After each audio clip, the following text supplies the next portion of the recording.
Yang sedang kami lakukan proses penyidikannya terkait dengan perkara ini adalah berkaitan dengan dugaan korupsi. Tentu ini tempat kejadiannya adalah di Kementerian Pertanian, gitu ya. Sekira sejauh ini puluhan miliar yang kemudian ditemukan dalam proses penggeledahan dimaksud.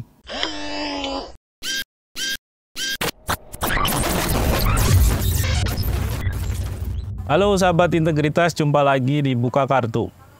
Syahrul Yassin Limpo, Menteri Pertanian, beberapa hari lalu di media kita dapat kabar telah ditetapkan sebagai tersangka oleh Komisi Pemberantasan Korupsi atau KPK. Kalau kita menelisik berita-berita yang bermunculan di periode-periode terakhir ini, salah satu yang dituduhkan kepada yang bersangkutan adalah melakukan pemerasan ya, dalam jabatan. Dijerat dengan pasal 12E Undang-Undang Tindak Pidana Korupsi. Nah, kita mau bahas soal ini, banyak cakupannya, karena bagaimanapun yang bersangkutan adalah seorang menteri, satu. Yang kedua, juga merupakan kader dari salah satu partai, Partai Nasdem, yang juga kebetulan berseberangan dengan pemerintah hari ini. Mengingat mereka sudah punya pasangan calon untuk Capres dan Cawapres 2024. Kita mau bahas itu dengan Emerson Yunto dari Visi Integritas. Apa kabar, Son? Baik, Pak Adnan. Oh ya, sebelum kita ngobrol, lupa menyampaikan bahwa hari ini kita syuting di tempat yang agak jauh dari Jakarta. Kita sedang di Pandeglang, tepatnya di Pucuk Pare Resto. Ini memang belum selesai ya pembangunannya. Mungkin nunggu beberapa bulan lagi ke depan. Teman-teman sahabat integritas yang kebetulan mampir ke Pandeglang mungkin nanti bisa, kalau lapar, mampir ke resto ini. Kebetulan resto ini juga adalah resto perjuangan. Son, Ya, ini soal lagi-lagi ya ini. Jadi sebelum kita ngomong soal kasusnya, Kejaksaan sama KPK ini punya dua stand yang berbeda nih, berseberangan ya. Kejaksaan beberapa waktu lalu bilang mereka tidak akan masuk ke perkara-perkara korupsi yang melibatkan politisi. apalagi menjelang pemilu. Pemilu 2024. Nah, Kuningan punya sikap yang berbeda. Terakhir kasus Yassin Limpo ini ya, yang kemudian ditetapkan sebagai tersangka. Pendapatnya gimana, Son? Soal dua sikap yang berbeda ini? Ya, kalau dua sikap ini kan pasti mereka punya perhitungan masing-masing ya. Mungkin kalau di kejaksaan karena juga wilayahnya eksekutif di bawah presiden, kekhawatiran menangani kasus kemudian dilarikan ke isu politik bahwa ini punya kepentingan untuk misalnya menggagalkan terkait dengan partai politik tertentu atau capres tertentu gitu ya. Makanya mungkin pilihannya adalah saat ini kebijakan di kejaksaan tidak menangani kasus yang ada muatan politis begitu ya. Nah, ini mungkin berbeda dengan KPK. KPK mau ada isu terkait dengan pemilu, tidak terkait dengan pemilu, ada indikasi kuat korupsinya, mereka akan proses terus. Nah, sebenarnya dari perspektif kami sendiri sebenarnya ya harusnya pendekatannya bukan soal politis atau tidak politis, atau terkait dengan partai politik atau tidak terkait dengan politik. Kata kunci adalah soal bukti-bukti. Kalau bukti-bukti sudah cukup kuat, sebenarnya pendekatannya harus menggunakan frame kacamata kuda gitu. Jadi nggak usah lirik kanan kiri melihat ada kaitan dengan politik. Yang penting bukti kuat, ya jangan ragu untuk menetapkan seorang sebagai tersangka gitu ya. Ya, tapi kalau tadi kan alasannya kejaksaan di bawah presiden.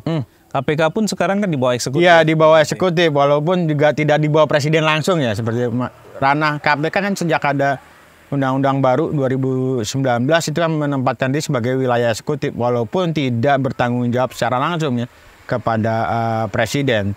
Nah, lepas dari persoalan kebijakan yang berbeda dua lembaga ini, saya lihat sebenarnya di kasus yang terbaru ya, Yassin Limpo, ini kan menarik ya. Kasusnya kalau kita lihat dari kronologis kasusnya sudah masuk ke penyelidikan Januari 2023. 2019 sudah mulai Ya, di praktek isunya sudah muncul. muncul. Jadi informasi-informasi itu sudah muncul gitu ya. Jadi di 2023 awal Januari itu masuk ke proses penyelidikan. Juni sebenarnya juga udah cukup ramai itu ya soal pemanggilan terhadap misalnya Yassin Limpo gitu ya. Tapi sekarang isunya sangat kuat penetapan sebagai tersangka. Kalau betul Pak Yassin Limpo itu ditetapkan sebagai tersangka, kalau dalam catatan kami ini adalah menteri ke-6 di era Pak Jokowi ya yang terjerat dalam kasus korupsi. Yang paling banyak berarti? Ya, sementara yang paling banyak. Jadi pasca reformasi ini sebelum ada Yassin Limpo ya, itu ada 13. Jadi 3 di eranya Pak Ibu Mega, 5 di SBY, 5 di Pak Jokowi yang sangkut dalam kasus korupsi. Tambah 1 ini. Tambah 1 berarti 6. Berarti ini yang paling banyak. Nanti kasus Depnaker ada lagi. Mungkin ada Depnaker, ada juga mungkin jangan lupa Kemenpora gitu. Iya. Bukan Kemenporanya, tapi mungkin yang diduga disebut-sebut Oh ya, melibatkan karena ada 27 miliar itu 27 miliar. Nah, proyek BTS, ya. BTS. Nah, kita nggak tahu apakah kejaksaan punya keberanian misalnya memproses kasus ini atau menunggu pemilu 2024. Ini masalah isu yang muncul belakangan ini kan soal politisasi. Ya. Mengingat tadi ya, faktanya ini menteri dari Nasdem. Dan ini menjelang pemilu 2024. Apalagi sebelumnya kan sudah ada Joni Plate ya. Ya, Joni Plate dijerat juga dalam Nasdem gitu ya. Nah, mungkin ini menguat wacananya karena KPK sendiri di beberapa kasus sebelumnya juga bahkan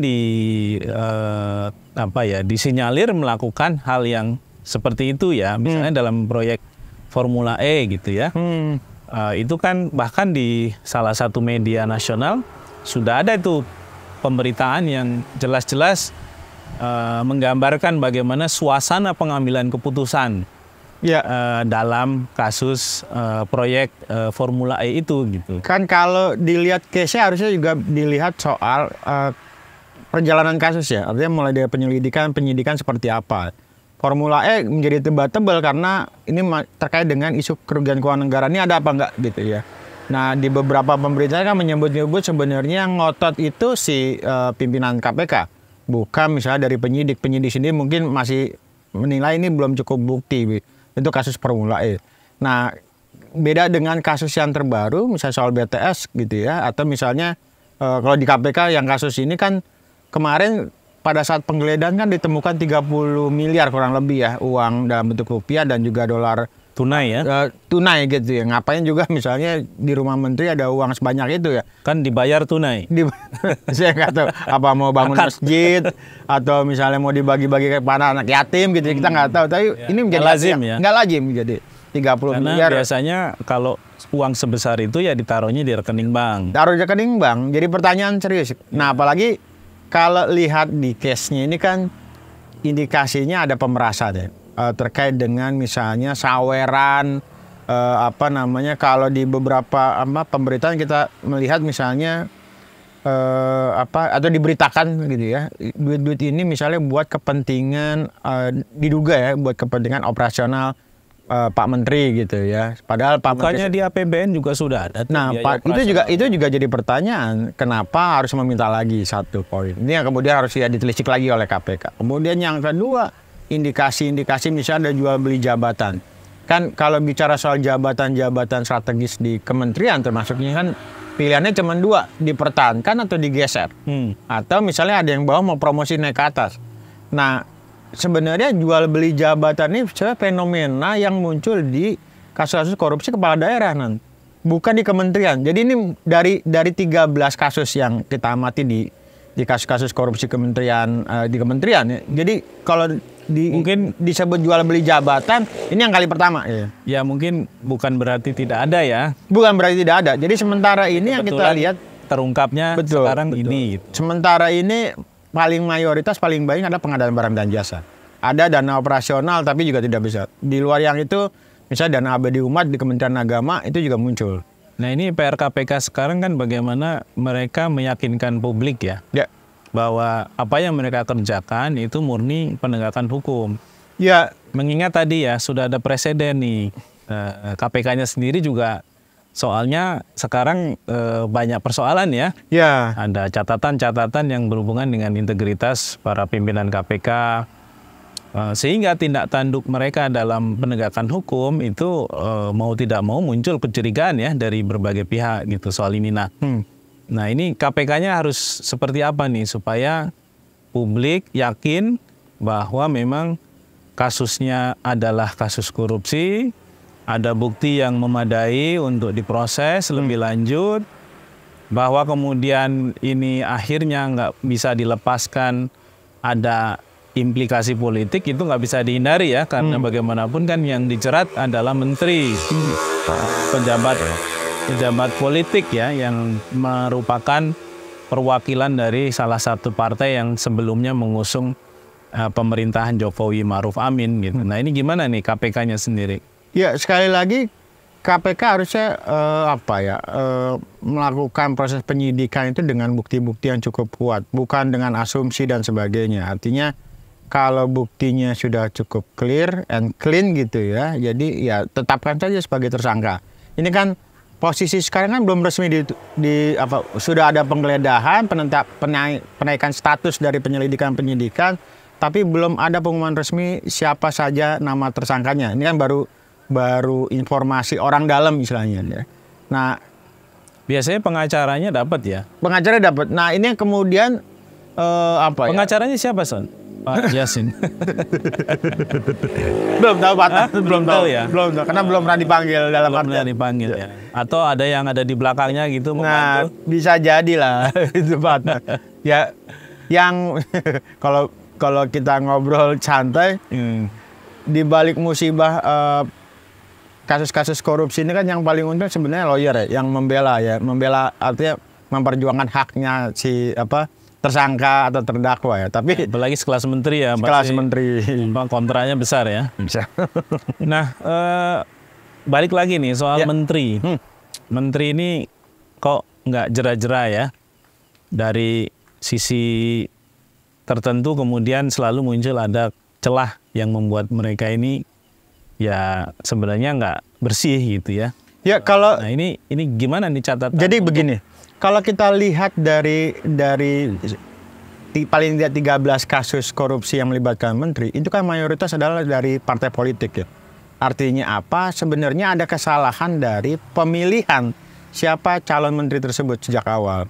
Jadi kalau Pak Adnan masih ingat di awal-awal Jokowi menjabat, itu kan waktu itu melibatkan KPK untuk melihat rekam jejaknya gitu ya.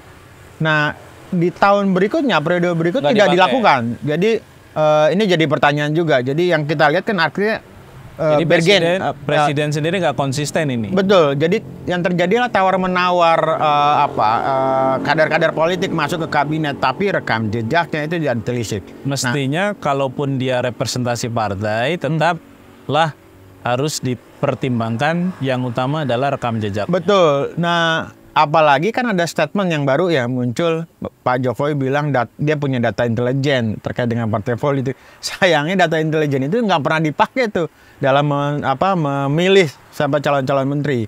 Kan setelah ada Johnny Plate, kemudian ada yang terbaru Yassin Limpo, kemudian ada Dito yang kemudian namanya juga disebut. Pertanyaan publiknya adalah kok ya nggak dilakukan proses due diligence, uji kelayakan, uji kepatutan terhadap calon. Dan itu gampang sebenarnya ya? Harusnya gampang gitu ya. Nah ini satu poin kalau di luar yang tadi soal rekam jejak, kemudian yang kedua kan menteri-menteri itu sebagian besar juga caleg Pak Adnan. Caleg artinya dia akan maju dalam pemilu 2024. Kebutuhan soal dana-dana politik itu cukup tinggi. Di luar kepentingan buat diri pribadi, dugaan-dugaan yang muncul adalah partai itu banyak berharap dari menteri-menteri yang saat ini menjabat untuk mendapatkan selain dukungan popularitas, ya dia pendanaan partai. Nah ini yang kemudian harus dicek oleh KPK, ada nggak misalnya dana-dana yang dikorupsi tersebut itu masuk ke partai politik. Dulu kan banyak ya selentingan-selentingan seperti itu, ada dana itu sebenarnya masuk untuk biaya operasional partai, tapi penegak hukum manapun, polisi, jaksa, KPK kayaknya belum pernah tuh masuk ke proses selanjutnya gitu. Ya, Jadi hanya diambangkan saja. hanya berhenti di proses persidangan ya, kesaksian menyebutkan dana ini masuk ke partai tertentu atau misalnya buat kepentingan partai, tapi nggak ada upaya-upaya dari penegak hukum ya, misalnya masuk menjerat si partai politik karena sebagai subjek hukum bisa juga diproses begitu. Ya seperti kasus BTS ini kan ada info yang terbaru dari persidangan 40 miliar kan? Ya, Ke komisi berapa? Komisi di DPR ya, Ya, salah satu komisi DPR. yang berurusan dengan proyek-proyek di Walaupun ini lagi-lagi bukan yang kali pertama ya. Kalau ingat kasus Angelina Sonda, itu kan dulu menyebut-nyebut tuh, misalnya bahkan di luar masuk ke komisi di DPR, itu bahkan ada jatah-jatah tuh, pimpinan komisi, ada lagi pimpinan fraksi gitu di komisi tersebut. Nah, jumlahnya juga cukup fantastis, jadi ada nilai-nilai interval sekian miliar gitu ya yang diterima oleh partai politik di DPR, orang-orang di DPR. Nah, lagi-lagi sayangnya kasus itu, di kasus Angelina Sonda itu nggak sampai ke tuntas bahasanya. Jadi sekedar bongkar tapi tidak menuntaskan. Nah, kita berharap di kasusnya juga BTS, kemudian juga misalnya Yassin Limpo juga diproses, ya juga harus terbuka. Jadi ada tidaknya misalnya dana ini masuk ke partai politik. Kalau ada, itu jadi pembelajaran juga. Mungkin sudah saatnya KPK juga megang kasus korupsi yang background partainya itu partai pemerintah kali. Ya, Supaya nggak dianggap tadi politis. nah kalau debatable kan juga menarik begini. Saat ini kan Yassin Limpo, Joni Plate itu kan masih masuk barisan koalisi pemerintah ya. Walaupun untuk pemilu di 2024 mungkin beda koalisi, tapi paling tidak ini kan menunjukkan bahwa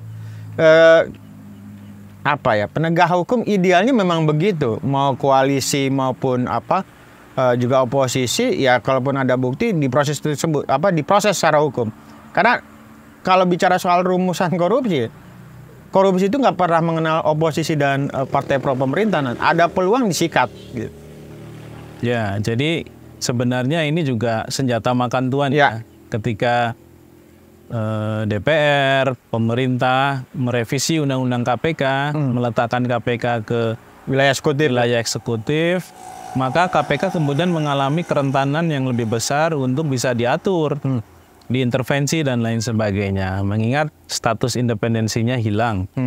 Nah, ini tentu berbeda sekali dengan periode-periode sebelumnya gitu. Jadi kalaupun kemudian sekarang ada beberapa politisi yang dijerat oleh KPK, ya itu rasakan sendiri gitu ya. Karena bagaimanapun semestinya mereka menjaga independensi KPK, sehingga KPK ketika pun menarget atau mengejar pelaku korupsi yang konteksnya adalah korupsi politik, ya tidak ada kecurigaan yang besar bahwa ini punya motivasi politik di luar konteks penegakan hukum saja gitu.